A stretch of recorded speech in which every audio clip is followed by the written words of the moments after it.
강사는 증시 각도기. 안녕하세요. 증시각도 TV 시청자 여러분, 투자 여러분 반갑습니다. 1월 19일 금요일입니다. 금요일. 12월 19일.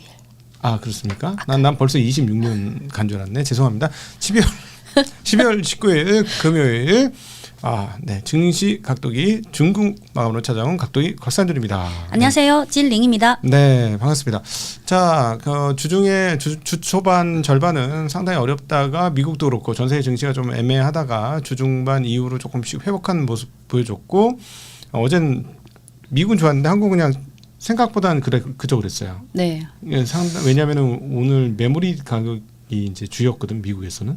네. 그래서 우리도 당연히 3등이 오르는데 1, 2등이 왜 안 올라? 1, 2등이 진짜 안 올라. 오늘 말씀하시는 네, 거죠? 오늘 한국 진짜 대단했습니다. 오늘 중국은 어땠을까? 오늘 지금 나는 예언을 하나 해보면 예언을 하나 해보면 반도체 관련주 떨어졌어. 왜냐하면 H200이 의외로 수요가 공급을 넘는다는 뉴스가 지금 들리기 시작하거든요. 어떻습니까? 오늘 반도체주는 맨 마지막에 말씀드릴 텐데 하락한 종목도 있고 상승한 종목도 있는데 그래요? 오늘 중국 증시 분위기는 아까 한국 증시는 메모리 쪽이 초점에 맞춰져 있던데 오늘은 중국 증시에서는 반도체가 그렇게 메인 이슈는 아니었습니다. 네. 우선 지수부터 말씀드리면 상해종합지수 0.36% 상승, 심천 0.66% 상승. 한국 시간 오후 4시 기준 항생지수 0.78% 상승, 항생테크 1.35% 상승. 그래서 장 초반에 주 초반에 비해서는 어제는 좀 애매한데 오늘은 대체로 상승했습니다. 오늘 주요 내용은 인민은행 통화정책 관련해서 그리고 산업이랑 관련해서는 틱톡 이슈라든지 상업우주 이번 달에 계속 상업우주가 계속 활발한. 그 진짜 신기해. 그러니까 착륙이 실패했으나. 착륙을 시도했다는 걸 굉장히 노키즈 하고 있는 거죠. 제가 어제 저번에 재활용 로켓 실패했잖아요. 회수할 때 그 기술 담당자 인터뷰를 봤는데 맨 마지막에 지상에 딱 40m 거리에 40m만 남았을 때 그게 터졌어. 실패했어요. 네, 조금 약간의 오차가. 아니지 40m 남아서 실패한 거기 위에서 벌써 터졌던데 뭘. 근데 사람들이 그분 인터뷰 밑에 댓글 있잖아요. 너무 잘했다고 다음에 꼭 다들 응원하는. 그렇지 당연히 응원하겠지 당연히. 네. 오늘 그리고 상업우주 그리고 CATL 관련해서 동향 업데이트 드리겠습니다. 첫 번째는 중국 인민은행이 예를 들어서 역RP를 통해서 단기 유동성을 공급하잖아요. 7일 만기도 있고 14일 만기도 있고 20일 만기도 있고. 근데 지금까지 몇 개월 정도는 7일 만기는 자주 해가지고 뭐 역RP 하든 안 하든 시장에서 별로 거론되지 않았습니다. 하지만 어제 인민은행이 7일물 만기뿐만 아니라 14일 만기 역RP 1,000억 yuan 정도를 유동성을 공급했습니다. 그래서 이게 7일 만기는 별거 아닌데 14일 만기가 9월 26일에 이어서 근 3개월 만에 다시 재개했다. 그래서 연말에 다가갈수록 인민은행 쪽에서 유동성을 잠깐 연말 연초니까 현금도 많이 필요하고 뭔가 은행 쪽에 KPI도 있고 재정 수지라든지 약간 맞출 게 있잖아요. 그래서 연말에 조금 단기 유동성을 공급하구나. 그리고 어제 중국 증권시보에서 중국 현지 증권사들 내년 기준금리랑 금리 인하 폭에 대한 그런 설문조사를 했는데 대체로 지금은 내년에 지준율 인하, 기준금리 인하 있을 거다. 지준율은 한 0.5%포인트 인하할 것으로 전망되고 기준금리는 한 0.1%포인트. 그래서 중국은 대체로 사실 기준금리에 관해서는 좀 신중한 편이에요. 신중하지만 어쨌든 지금 몇 년째 내리고는 있는 상황이죠. 네. 올해는 5월 한 번만 내렸고요. 작년에는 3번 정도 내렸습니다. 그렇죠. 그래서 내년에는 뭐 많이 내리지 않지만 올해 하반기에 중국 시황을 계속 꾸준히 보신 분들은 상반기는 경제 지표가 그래도 괜찮은데 하반기에 들어서서 좀 둔화세가 계속되고 있다. 그렇죠. 그래서 내년에 가서는 그 타이밍이랑 둔화 폭에 따라서 좀 기준금리나 지준율 조절해야 될 것 같습니다. 네네. 어쨌든 지금 오늘 조금 이따 한국마감에서는 언급을 드리겠습니다. 지면한 것은 일본은행은 금리를 올렸습니다. 오늘 진짜 1년 반 만에 금리를 올렸고 거의 1년 반. 그리고 중국은행은 금리를 내리겠다라는 선언을 한 가운데 단기 유동성을 조금 더 풀고 있다. 네. 이렇게 정리되네요. 그래서 꼭 필요할 때는 인하하고 하지만 평소에는 단기 유동성 이런 좀 그 수위 조절식으로 원활하게. 네. 그리고 오늘 두 번째 내용은 기사에도 많이 나왔지만 틱톡이 지난 9월 중순쯤에 그 중미 양국 대표가 틱톡에 관련해서 여러 가지 협상을 하고 사실 오늘 나온 내용은 새로운 내용 아니고 9월 10월에 양국이 협상한 거를 그거를 집행한 거예요. 네네. 네. 그래서 근데 중국의 틱톡의 먹그룹인 바이트댄스는 비상장사잖아요. 하지만 중국 증시의 바이트댄스의 여러 가지 밸류체인 종목들이 구성된 틱톡 테마주라는 게 있습니다. 그래서 이 화면을 보시면 이게 틱톡 테마 지수인데요. 오늘 틱톡 테마 지수가 한 1%대 이게 정도. 상장돼 있어요? 우리 ETF 마냥? 아니요, 요거는 ETF가 아니라 새로운 어떤 이슈나 테마가 생기면 이 제가 사용하는 유료로 사용하는 윈드라는 현지 그 주식 정보 시스템이 있어요. 네. 중국판 블룸버그라고 보시면 되고, 근데 어떤 새로운 테마나 뭐 상업 우주 그 옛날에 없었잖아요. 그렇지. 그런 게 새로 생기면 그 이 유료 시스템에서 그 직원들이 알아서 시장 상황에 따라 이 틱톡이랑 협력사, 공급사, 뭐 밸류체인 종목들을 묶어서 이 테마 지수를 만듭니다. 요거는 ETF가 아니에요. 그러면 거래가 돼요, 안 돼요, 이게? 아니요, 이거는 그냥 지수예요. 아, 거래는 상품이 안 되고, 아니라. 네. 거래가 안 되고 예를 들어서 우리가 10년물 선물 국채금리 네, 보듯이 네. 그렇게 보는 거다. 왜냐면 이거는 유료로 사용하는 시스템이니까 이쪽에서 시장 상황에 따라 빨리빨리 업데이트 해줘야 이 사용자에게 도움이 되잖아요. 아, 근데 이게 한자로는 개념이네, 개념. 네. 개념이 있어. 개념이 있어, 없어?概念인데요. 첫 번째 뜻은 그 개념, 그리고 두 번째도 그 두 번째 뜻 개념, 세 번째는 주식시장에서는 테마라는 뜻이 있습니다. 그래서 무슨概念, 무슨概念. 아, 그 개념이 테마야? 중국은 대부분 외래어나 그런 거는 한국이나 일본은 외래어를 그 나라의 발음대로 해서 한국어로 만들잖아. 중국은 그게 원칙이 아니라 일단은 중국식 중국어를 만들어요. 네, 그래서 무슨 상업우주 테마주, 무슨 화웨이 샌드칩 테마주.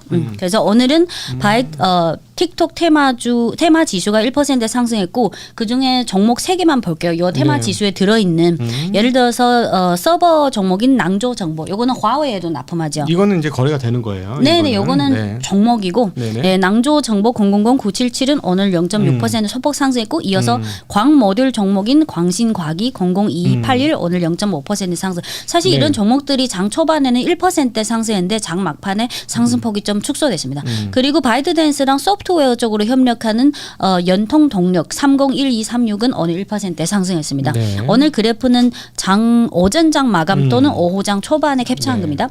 그리고 이번 달 들어서서 중국 시황 영상을 몇 개만 보신 분, 몇 개라도 보시면 아시겠지만 이번 달 들어서서 중국의 상업 우주, 뭐 네. 로켓 로켓. 이런 종목들이 로켓가 난리 좀 났어요. 다른 테크에 비해서는 좀 활발하게. 네. 네. 그리고 오늘 중국 증시 중 로켓 엄청 올랐어 이거. 네. 그치? 오늘 이것도 로켓 주력이죠, 얘가. 네, 핵심 부품사입니다. 부품이에요.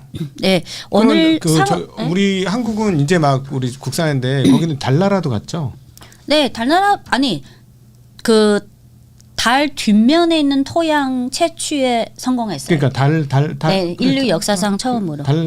달나라 갔긴 갔죠. 근데 그거는 정확히 말하면 달 탐사가 아니라 달 뒷면에 있는 토양 채취에 성공한 거. 이거는 두 가지예요. 그럼 사람은 안 가고 기계만 간 건가? 네, 달 탐사는 지금 준비 중이에요. 그러니까 이미 목표는 설정했어요. 사람이 간 게 아니고 기계만 갔다. 로봇 같은 것만 갔어? 네. 아, 그렇군요. 나중에 제가 그 링크 보내드릴게요. 네, 그 네. 과정 영상이 있어요. 네. 오늘 중국 증시 중 상업 우주 지수가 1% 상승했고요. 화면을 보시면 핵심 부품사 중에 항천전자. 항천전자가 이번 달에 계속 진짜 11월 많이 말부터 올랐어. 네. 특히 12월 3일에 중국의 그 재활용 로켓 발사 궤도 진입에는 성공했지만 돌아올 때 회수에는 실패한 네. 그 이슈 계기 때문에 또 탄력을 받았고요. 네네. 오늘 항천전자 600879 4%대 상승했습니다. 또 항천전자 이 항천 무슨 그룹 밑에 다 자회사인데요.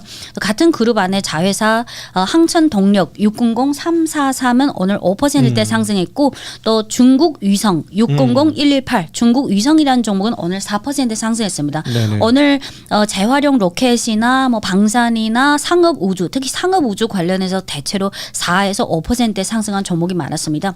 그리고 최근에 기사를 많이 보신 분들 접하신 분들 아시겠지만 지금 중국의 상업 우주 로켓이나 이런 종목이 활발하게 움직인 거는 물론 중국 국내 여러 가지 뭐 재활용 로봇이라든지 여러 가지 중국의 국가 항천국 안에 상업 우주 이 산업을 관리하는 새로운 부서를 신설했고 여러 가지 중국 국내의 호재도 있었지만 항상 미국 트럼프 행정부 쪽에서 뭐 미국 안에 있는 우주 산업에 뭐를 지원한다. 약간 긍정적인 발언이 나오면 중국의 관련 종목들도 같이 상승하는 경향이 있습니다.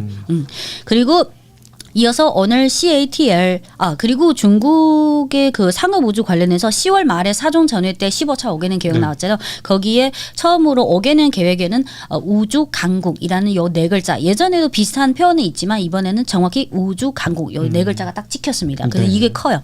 그리고 11월에는 국가 항천국에서 상업 우주의 고품질 안전 발전 행동 계획 2025-2027 이게 11월에 발표돼서 이게 또 탄력을 받았어요. 네, 그 외에도 여러 가지 호재가 많지만 제가 느끼기에는 지금 G2가 또 우주 상업 우주 쪽에서 또 경쟁을 하게 되고 특히 중국은 12월 3일 재사용 로켓 그게 컸습니다. 네. 네. 그리고 이어서 오늘 CATL이 크게 상승한 거 아니고 소폭 상승했는데요. 네. CATL 300-750 심천 종목은 0.6% 정도 상승했고 네네. 그리고 CATL 홍콩 종목 03750은 1%대 상승했습니다.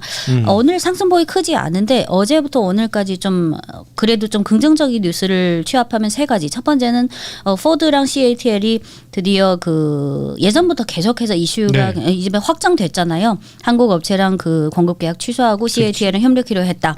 그리고 포드가 CATL라고요?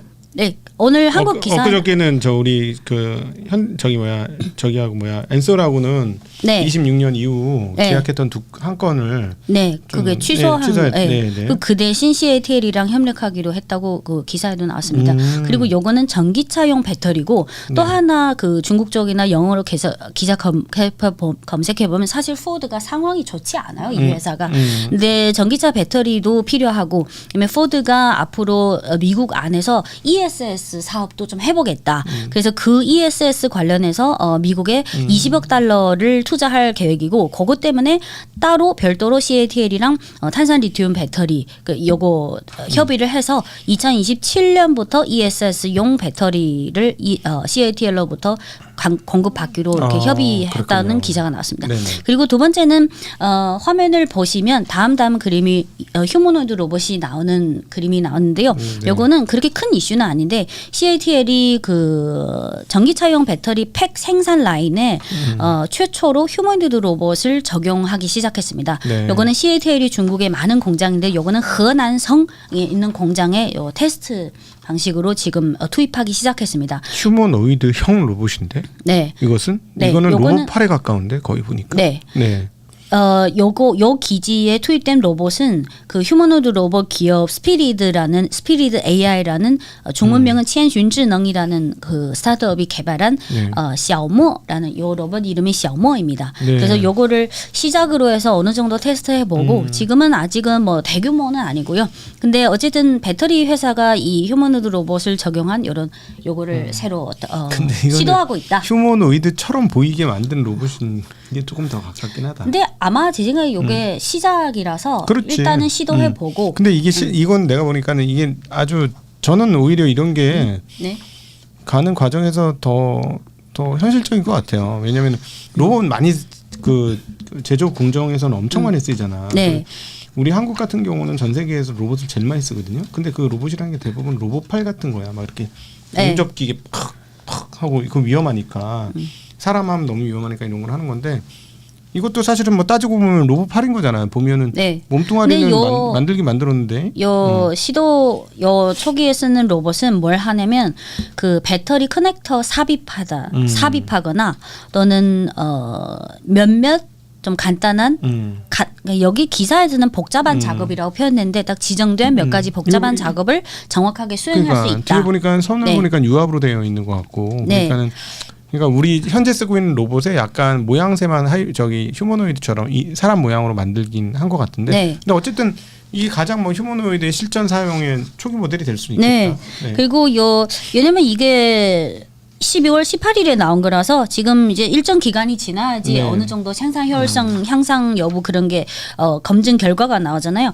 요 xiaomo라는 요 로봇은 xiaomo가 대체한 요 최종 품질 검증과 내부 저항 테스트 공정은 배터리 팩 출하 전 최종 기능 테스트라 작업을 합니다. 그리고 다품종 소량 및 유연 생산을 위해 그간 오랜 기간 수동 작업이 필요했는데 이번에는 요거를 시범으로 해서 작업 왜냐면 그 수동으로 하면 혹시 모르니까 작업자가 가끔은 이게 수백 볼트의 고전압이 흐르는 이런 상황에 놓일 수 있다. 그래서 요거를 사람을 대체해서 더 안전성을 그리고 뭐 그렇지. 원래 로봇이 원래 네. 안전을 위해서 맞아요. 인간의 그 위험을 제거하기 위해서 하는 거니까. 그래서 최종 그 효과는 고전압 아크 발생 위험뿐만 아니라 저효율과 품질 불안정 문제를 야기했다. 그래서 네. 이거를 좀 대체하는 시도를 하고 있다. 네. 그리고 지금 중국의 샤오펑을 비롯해서 몇몇 전기차 업체는 이미 작년부터 올해까지 2년간에 거쳐서 이미 일부 생산 라인에 휴머노드 로봇을 투입했는데요. 가장 대표적인 게 세 개의 기업입니다. 하나는 샤오펑 자동차는 작년 11월부터 일부 생산 라인에 제가 인턴이라고 했잖아요. 휴머노드 로봇 투입했고 광주 자동차 그룹도 마찬가지로 작년 말부터 시범으로 일부 투입했고 BYD는 올해 2월 달에 일부 투입해서 지금 테스트 작업을 하고 있습니다. 아직은 다 대량 아닙니다. 오늘 중국 증시중 로봇 지수가 0.9% 상승했고 화면을 보시면 요 로봇 본체 기업 중 대표 기업이 유비테크잖아요. 유니추는 아직 상장 절차를 밟고 있고 그래서 지난 몇 개월 동안 계속 테크주 하락과 동시에 계속 하락했는데 오늘은 4%대 상승했는데요. 왜냐하면 오늘 개장 전에 중국의 대형 증권사인 CICC 중금 CICC가 유비테크의 목표 주가를 138 홍콩 달러까지 상향 조정했습니다. 그래서 오늘은 111.1 홍콩 달러고. 지난번에 그 사종 로봇 보여줬던 회사가 이 회사 거. 그거는 유니트리. 그건 유니트리. 네. 비상장. 네, 지금 상장 절차 밟고 있습니다. 헷갈려. 네. 그래서 오늘은 끝으로 반도체주가 주부터 계속 막 요동쳤잖아요. 또 오늘은 중국 증시중 반도체 지수는 한 0.2% 약보합이고요. 그 중에 모어스웨즈 688-795 오늘 5%대 하락했고 그리고 너무 많이 올랐어요.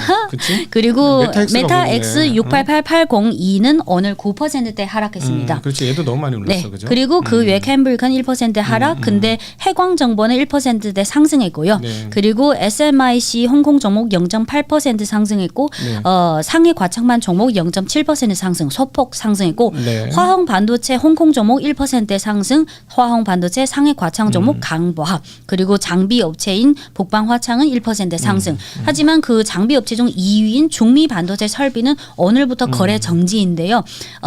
중국의 좀 중소형 장비 업체를 인수 합병 지분을 인수해서 대주주가 되는 이런 M&A 절차를 밟아야 돼서 오늘부터 거래 정지입니다. 네, 그래서 오늘은 주로 그냥 대체로 이런 내용이고요. 그리고 끝으로 오늘 그 점심쯤에 일본 BOJ가 기준금리 인상하는 그거는 사실 중국 증시 계속 시황 들으신 분들 아시겠지만 글로벌 뭐 미국이나 특히 미국을 비롯해서 아주 빅 이슈가 터질 때는 중국 증시도 영향을 받지만 일본 BOJ 이 정도는 사실 중국 증시는 물론 기사로는 다루지만 중국 증시에 미치는 영향은 거의 미미한 수준이라고 보시면 됩니다. 네. 그리고 마지막으로 재미난 저 궁금했던 자료 하나 갖고 오셨는데 이것도 한번 설명하고 가죠. 네네. 중국의 자동차 수출량 추이인데요. 여기서 자동차는 내연차 플러스 전기차입니다. 합계입니다. 2000년부터 2030년 전망치까지 나오는데 2020년 이후부터 보십시오. 2020년이 100만 대 수출했고요. 하지만 그때까지는 조금 횡보하는 수준이고 2021년부터 본격적으로 연간 100만 대 정도 계속 꾸준히 늘어나고 있습니다. 아무래도 이건 전기차가 늘어나는 거겠지? 이따가 말씀드릴게요. 그리고 2025년은 지금 1월부터 11월까지 판매량 나왔잖아요. 그래서 1월부터 11월까지 판매량이 700 안 되는데 그 1월부터 11월까지 해서 12월까지 추산하면 올해는 700만 대 돌파할 거다. 그리고 내년에는 800만 대 정도는 무난하게 돌파할 거고 그리고 2030년까지 요거는 중국 현지 컨센서스인데요. 드디어 2030년에 중국 자동차 수출량이 1000만 대를 돌파. 그리고 마지막으로 다음 그림이 2020년부터 내년까지 중국 자동차 수출량, 전체 수출량, 그리고 파란색이 전체 수출량이고 주황색이 그중에서 전기차 수출량이고 회색 선이 그 전기차 비중입니다. 그러면 꾸준히 자동차 수출량이 느는 동시에 보시면 주황색 전기차 비중이 계속해서 올라가고 있죠. 그래서 이거는 중국의 전체적인 전기차든 내연차든 계속해서 수출량이 늘어나고 있다. 수출이 많다는 건 우리 한국에서도 확인되죠. 왜냐하면 버스의 중국 전기차 비중이 엄청나게 올라갔어요. 그 끝으로 요거 그래프 하나만 보고 갈게요. 시간이 없지만 요 오른쪽 요 선 두 개가 있잖아요. 네. BYD 맨 오른쪽에 2025년 상반기만 보십시오. 약간 민트색, 하늘색으로 나온 게 27%대 나오죠. 네. 27.3%. 요거는 BYD가 전기차를 해외로 수출할 때 마진이 얼마 나오냐. 네. 매출 총이익이 27% 나오고 하지만 똑같은 전기차를 중국 국내에 판매했을 때는 매출 총이익률이 17%밖에 안 나옵니다. 그러면 똑같은 차를 생산해서 팔 때 중국 국내는 어차피 경쟁이 너무 치열하다 보니까 근데 해외로 수출하는 게 더 돈이 됩니다. 17%가 나오면 되게 많이 나오는 거예요. 원래 자동차는 두 자릿수 잘 안 나와요. 뭐 예를 들어 네. 명차 파는 그 좀 브랜드 비싸게 파는 네. 애들하고 현대차 그룹 정도만 이제 두 자릿수 나오고. 네, 사실 17% 높은 거잖아요. 근데 네. 요거는 UBS가 추산한 결과고 그 제가 찾아봤는데 기관마다 이거보다 낮은 기관도 있고 이 계산 결과가 좀 다 다르구나. 괴리가 좀 커요. 아, 그렇구나. 근데 요거는 UBS만 그렇게 본 거고. 네. 그러니까 실제는 요거보다 좀 낮을 수도 있어요. BYD는 그 얘기한 게 없을까? 중국 현지에는 이거보다 낮게 나오는 것도 낮게. 많아요. 그리고 근데 UBS가 강조하고자 하는 점은 똑같은 차를 생산해서 판매할 때 해외로 많이 수출할수록 이게 돈이 더 됩니다. 그래. 네. 그건 무슨 말인지 알겠는데 네. 그러면은 근데 중국 업체가 자기네 마진 얘기 안 해요? 오늘 우리 마이크론 테크놀로지도 막 질의응답 보면은 막 총이익률이 앞으로 어떻게 물론 될 거예요? 그 분기마다 재무제표의 총이익률 그 순이익률 다 나오는데 BYD가 워낙 예를 들어서 2천만 원대에서 2억 원대까지 가격대가 훨씬 아주 풍부하잖아요. 그 네. 레인지가 큰데 이거를 재무제표는 3분기 3개월마다 재무제표 나온 거는 전체 매출 총이익이랑 순이익을 나오고 근데 사실 가격대별로 따지면 또 괴리가 크거든요. 그래서 제가 이거 UBS 이게 좀 높게 나온 거 보고 UBS에서 강조하고 싶은 거는 이게 국내 판매랑 해외 판매의 그 이익률이 차이가 크다. 그래서 BYD 입장에서는 지금 BYD 1월부터 11월까지 전체 판매량 중에 해외 수출이 한 21%까지 올라왔거든요. 하지만 BYD 주가 흐름에서는 해외보다는 해외에서 아무리 많이 팔려도 아직은 절대적인 비중이 중국 국내니까 네. 중국 국내의 과당 경쟁 너무 백열화된 걸 그게 더 주식에 반영돼요. 근데 BYD가 1년에 몇 대나 만들려나? 그건 좀 궁금하네. 지금 이미 자동차 판매 제작 대수가 얼마나 되려나? 꽤 많을 것 같은데. 그렇지? 네.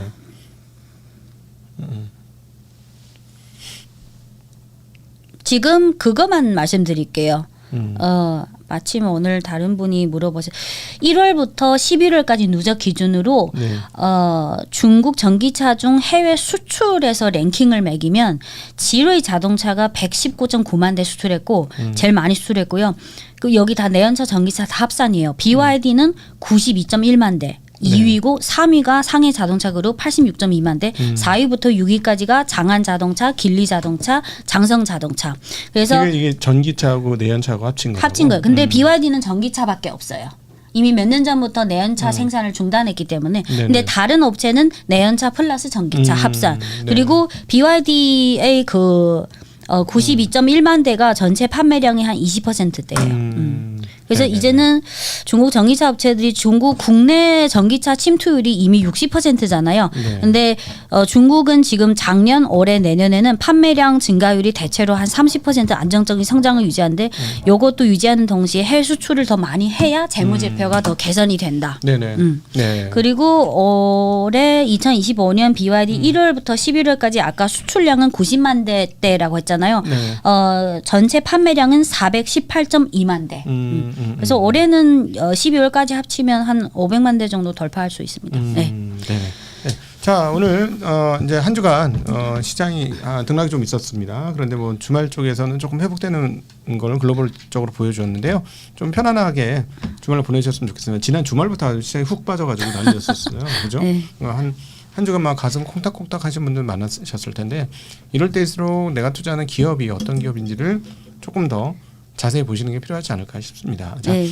이번 한 주도 저희 중국마감 사랑해주신 모든 그 시청자분들께 깊은 감사의 말씀 제가 하나 정정할게요. 드리겠습니다. 네. 최근에 나온 1월부터 11월까지 판매량으로 연간 판매량을 추산하면 한 478만 대 정도. 500만 대까지는 안 되고. 됩니다. 네. 네. 자, 오늘도 함께 해주셔서 진심으로 감사합니다. 행복한 주말 되십시오. 안녕.